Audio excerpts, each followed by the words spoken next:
গ্রীষ্মকালের সবচেয়ে জনপ্রিয় ফল কাঁঠাল এবং আম অ্যালোভেরা প্রপাগেট প্রসেসে ১২ মাস আপনার ছাদে আপনি উৎপাদন করতে পারেন। এই প্রক্রিয়ায় কাঁঠালের ফলন হতে মাত্র ৩ মাস সময় লাগে এবং এত সহজ এই প্রক্রিয়াটি যে কেউ অনুসরণ করতে পারেন। শুরুতেই উপযুক্ত এক টুকরো বাকল আপনার পছন্দের কাঁঠাল গাছ থেকে ভিডিওতে দেখানো প্রসেসে একটা ধারালো ব্লেডের সাহায্যে চারপাশ থেকে কেটে আলাদা করে নিতে হবে। এখন এই এক টুকরো কাঁঠাল গাছের বাকল থেকে মাতৃগাছের মতো স্বাদ আর গন্ধযুক্ত কাঁঠাল পেতে তার উপরে এক টুকরো রসুনের কোয়াকে ভালো করে ঘষে রসুনের রস লাগিয়ে নিতে হবে। জার্মিনেশন প্রক্রিয়াকে শক্তিশালী করতে এই এক টুকরো কাঁঠাল গাছের বাকলের সাইজে আরেক টুকরো অ্যালোভেরা নিতে হবে, যার উপরিভাগের স্কিনটাকে ফেলে দিয়ে ভিডিওতে দেখানো প্রসেসে মাতৃগাছের বাকলটাকে পারফেক্টলি প্লেস করতে হবে। ব্যাস, এরপর একটা প্লাস্টিকের কন্টেনারের নিম্নাংশ ছিদ্র করে তার মধ্যে কিছুটা ছাই রেখে তার উপরে অ্যালোভেরার টুকরোটাকে প্লেস করে তার উপরে আরও বেশি পরিমাণে ছাই রেখে খুব ভালোভাবে পানি স্প্রে করতে হবে এবং ৫ দিনের জন্য পলিথিন দিয়ে খুব শক্তপোক্তভাবে বেঁধে দিতে হবে। আপনার বেঁধে দেওয়া পলিথিনে কোনো ছিদ্র যদি না থাকে ৫ দিনের মধ্যে পারফেক্ট প্রপাগেশন হয়ে যাবে। মাথায় রাখতে হবে ৫ দিন পরে পলিথিন খুলে আর দ্বিতীয়বার পলিথিন বাঁধা যাবে না। এরপরে শুধু প্রতিদিন একবার করে আপনাকে পানি দিতে হবে টানা ১৪ দিন পর্যন্ত।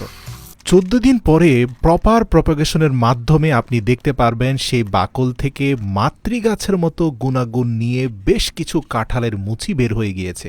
এরপর নতুন করে আপনাকে আরেকটা পলিথিনে ছাইয়ের বদলে মাটি দিয়ে তার উপরে আবার অ্যালোভেরা জেল দিয়ে সেই গাছটাকে রোপণ করতে হবে টানা ১ মাসের জন্য। মনে রাখতে হবে কাঁঠালের বীজ থেকে জার্মিনেশন করা চারাগুলো যতটা শক্তিশালী হয়, প্রপাগেশনের মাধ্যমে বাকল থেকে তৈরি করা চারাগুলো খুবই দুর্বল হয়, কিন্তু এখান থেকে যে ফলের উৎপাদন হয় সেখানে মাতৃগাছের পরিপূর্ণ গুণাগুণ থাকে। নতুন পলিথিনের ব্যাগে টানা ১ মাস ধরে প্রতিদিন প্রয়োজন অনুযায়ী পানি দিয়ে গেলে ১ মাস পরে দেখতে পাবেন কাঁঠালের মুচিগুলো বেশ পরিপক্ক হয়ে গিয়েছে। কিন্তু এই মুচিগুলো থেকে পরিপক্ক কাঁঠালে রূপান্তরিত হওয়ার জন্য আরও বেশি পুষ্টিগুণের দরকার, যার কারণে বীজতলায় আরও বেশি মাটির প্রয়োজন। এখন আপনাকে পুনরায় একটা বড় বালতিতে বেশি পরিমাণে মাটি দিয়ে সেখানে পুনরায় পূর্বের মতো করে অ্যালোভেরা জেল দিয়ে নতুন করে চারাগাছটি সেখানে রোপণ করতে হবে।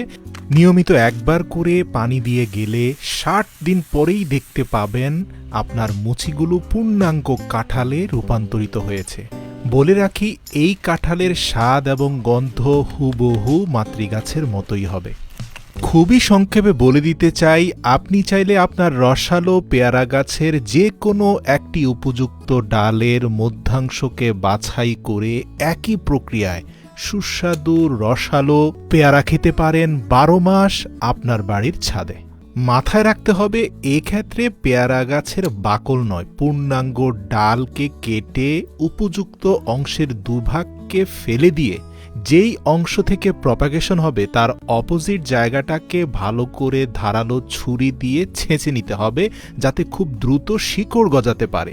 এরপর একই প্রক্রিয়ায় একটা টিস্যু পেপারের মধ্যে পর্যাপ্ত অ্যালোভেরা ন্যাচারাল জেল লাগিয়ে সেখানে প্রপাগেশনের জন্য কাটিং করা পেয়ারা ডালটাকে মুড়ে একটা প্লাস্টিক কন্টেনারের নিচে কোকোপিট রেখে তার মধ্যে টিস্যু পেপারটাকে রেখে তার উপরে পর্যাপ্ত কোকোপিট দিয়ে ভালো করে পানি স্প্রে করতে হবে।